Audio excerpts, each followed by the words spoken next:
What's up, guys and gals, and welcome back to the Nerd Castle for the next episode of Splatter Chats. My name is Splattercat, and I'm happy to have you here today as you and I sit down for a little bit and talk about something that's been bouncing around my head or something that caught my notice over the course of the last week. This week, you may have no doubt noticed that up above, I've got kind of an accusatory title. It says DC Comics Dirty Laundry hurts artists, and indeed that is what we're talking about this week. A guy named Gary Conway, who's a prominent artist for DC Comics, came out on his Tumblr and actually started firing shots at the company, saying that they're restructuring the way that royalties work and they're stealing money from their artists and being very, very shady about it. So being interested, I wanted to draw a little bit of light towards this situation so that the general public would know, and so that maybe you could write an angry letter if you're a fan of any of these artists and help out a little bit. So in order for the rest of this talk to really make sense, you've kind of got to know how an artist makes money. And so the first way that an artist makes money is called page rate. So when a company hires an artist to make all of the pictures for an entire comic book, let's say that you have a 64-page book, you get paid by the page. And so for all the pictures that you've done, you'll get paid between like $50 and $225 per page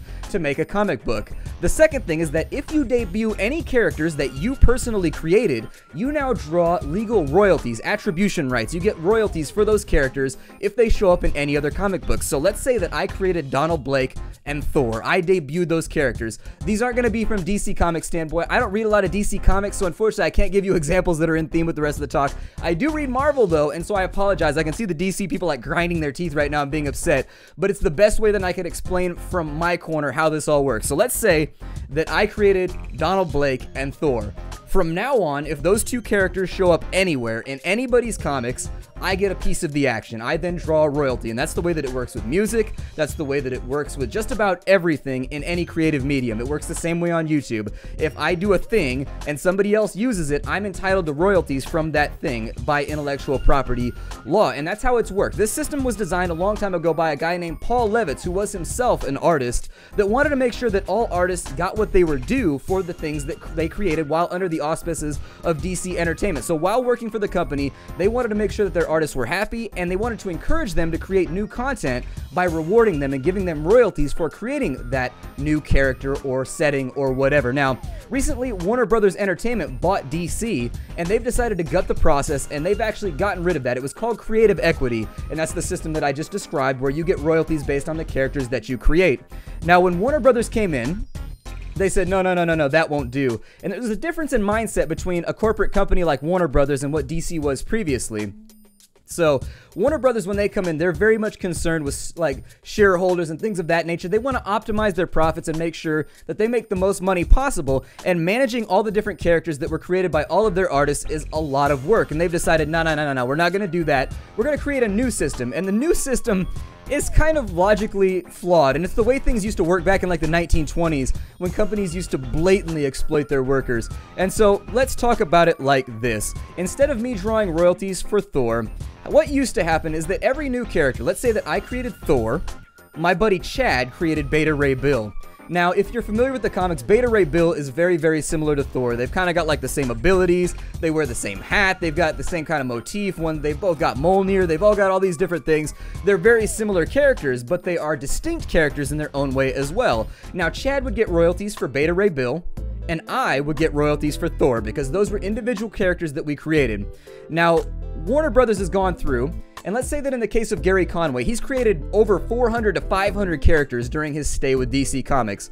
Warner Brothers says that every character that you've ever invented, you have to file paperwork with their company saying that you have legal claim to that character before that character is ever used in any new medium. So let's say that I am owed royalties for Thor, but I don't claim those before Thor shows up in a movie which comes out in 3 days. They only gave me 72 hours notice. If I can't get the paperwork filed, I then no longer get any of the money for Thor because I didn't file the paperwork quick enough. And so you can see the first problem here.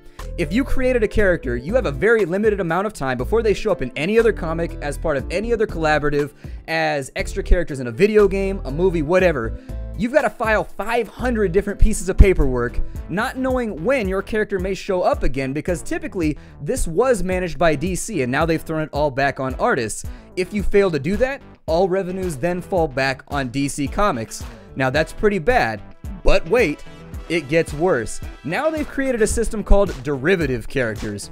Derivative characters is yet another way that DC Comics has created kind of this webwork of obscurantism to just steal money from their artists, where if they determine a character is derivative, it's no longer the property of the owner or the guy that created it. So you know how I brought up Beta Ray Bill, made by Chad, and Thor, who I made. Now, by this new rule, the guy that made Beta Ray Bill no longer has any rights to Beta Ray Bill because he's very, very similar to Thor. Therefore, he's deemed a derivative character, which means that DC Comics says that I, the creator of Thor, am then the creator of Beta Ray Bill because Beta Ray Bill is a derivative character from Thor. Except, DC Comics has made it so that if any character is deemed derivative, all revenues for that character are automatically given up and given to the company. And so they've created this weird, nasty, smoky system in which they're using like vague wordage and the arbitrary use of derivative characters to steal revenue from people. And so by their own logic, I should get the revenues from Beta Ray Bill, except that I don't want them because I created Thor, not Beta Ray Bill. So technically, I'm going to point at that other artist and be like, no, he made that character. Why are you trying to give me the money?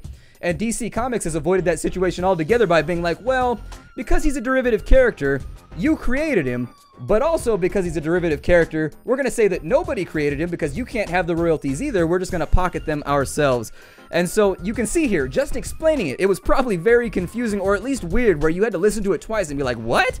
So they're saying that Beta Ray Bill was created by you because he's derivative, but because he's derivative, he was created by nobody because derivative characters are not eligible for generating revenues or royalties except to anybody but DC. And you can see here how this very much creates an aura of tension in the artistic community. And so I think this is going to hurt DC in a number of ways. First, it plays artists against each other by making them feel like they didn't create a character when in fact they did, saying that it belongs to somebody else, but then also saying that technically it doesn't belong to that other guy, so we're just going to take all the money anyways. Now, in a company, when you've got employees, you don't want to use wording like this to steal from your employees. Your employees are your productive base. These are the art guys. These are the creative guys that are making your money for you so that you can go out then and make money off of it. And so they create characters and then you then market those characters. You kind of want them to be happy because they're the ground from which all of the flowers are growing that you then snip and go to sell to the end consumer. And so, first and foremost, this is making artists very unhappy, and people who are unhappy tend to not work very hard. B, it pits artists against each other, which is not okay. It says that one of the most painful things you can do to a comedian or an artist or anybody else is to tell them that what they've done is derivative and isn't their own creative property. Now, in a lot of cases, that accusation might be true, but by the way things used to work, derivative was not a dirty word in the industry before. If you made a character that was a spin-off or like a new version of an old character, it was still considered yours. Like it was still yours. That's okay. It's in its own universe, its own alternate thing. What they're doing right now is they're pitting artists against each other by saying that this guy's creation it now belongs to this guy because you lack the creativity to create a new character, and that's just, it's not right. That's a really screwed up situation, and frankly, it pits the artistic community against each other, which it's already bad enough when you have to go out and create something from scratch or create something that's going to generate interest. It's hard to be an artist, it really is, because a lot of things have been done nowadays, and so making these spin-offs and alternate universes are sometimes a way to move the goalposts, while at the same time allowing artists to spread their wings and try something new. This is creating tension that's going to make people very nervous about doing stuff like that because it's very easy for them to just lose the rights to things that they've created.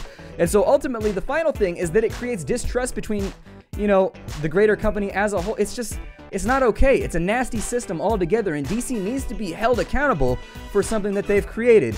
DC, I would say that there's a legal precedent already set. If you read the article that was made by Gary Conway, there was already a legal precedent set back in the 30s because the comic book companies already tried this, and a court found that derivative characters were in fact their own unique thing, which were then entitled to royalties to the people that created their characters.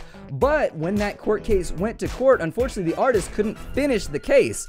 The ruling came through, but they couldn't afford their court fees, and so the precedent sort of exists, but sort of doesn't exist, and DC knows this, and they're using that against their artists. The artistic community does not deserve to be thrown back to the 1930s and 1940s. DC Comics, please pay what you owe. Royalties are a great way for people to draw incentives. It's almost like, in the comic book community, how much money is made by collaborations? How much money is made by crossovers? With these crossovers and collaborations, you're removing the incentive for artists to work together because they're afraid that their unique creations are then going to be tasked to other people and these crossovers are going to get all murky. Just leave it. The system that you had in place was remarkably fair.